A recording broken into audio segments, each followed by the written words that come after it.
Jokowi ini seperti Adolf Hitler. Pak Jokowi ini seperti Pol Pot, seperti Idi Amin, seperti Bokassa, seperti Gaddafi, seperti Saddam Hussein. Dan seperti pemimpin-pemimpin lain yang seolah-olah ketika dia duduk, dia lupa untuk berdiri.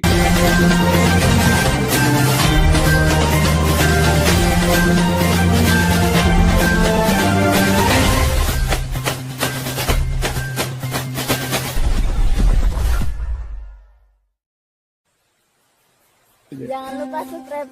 Jangan lupa subscribe. Assalamualaikum warahmatullahi wabarakatuh.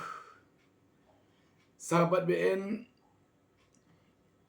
penyampaian istilah Barawi ini benar-benar mengerikan. Dia dengan begitu tampak berani mengatakan bahwa Presiden Jokowi seperti Adolf Hitler, seperti Pol Pot, seperti Saddam Hussein, dan sejumlah pemimpin negara lainnya yang disebutkannya juga di sini, yang katanya begitu telah duduk lupa untuk berdiri. Dia malah mengatakan Presiden Jokowi ini telah menjadi seorang politisi, sedangkan katanya yang diharapkan Presiden Jokowi adalah seorang negarawan. Sahabat BN, kita melihat memang suasana politik di negeri ini semakin memanas. Tentu saja kita berharap agar panasnya suasana politik di negeri kita tidak sampai membakar demokrasi, tetapi hendaknya dapat menjadikan demokrasi semakin tumbuh dan berkembang.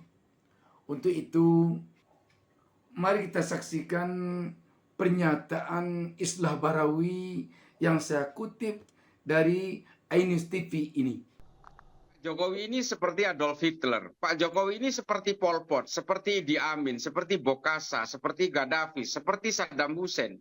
Dan seperti pemimpin-pemimpin lain yang seolah-olah ketika dia duduk, dia lupa untuk berdiri.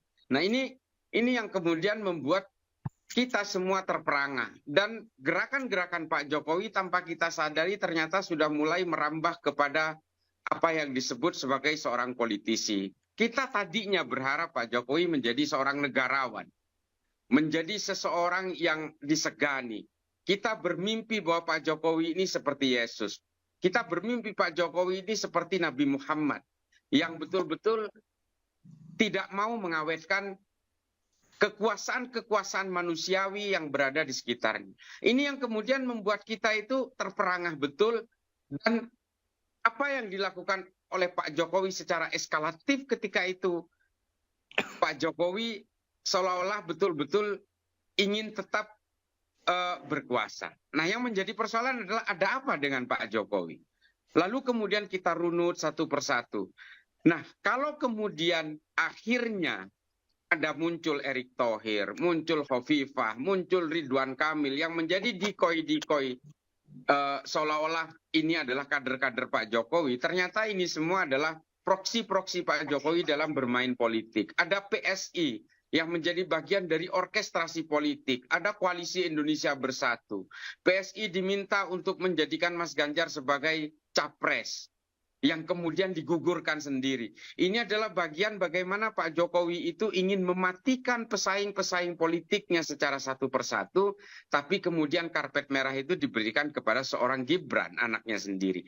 Nah, di sini adalah tingkat pembuntungan demokrasi dan menciderai moral yang sebenarnya dimiliki Pak Jokowi.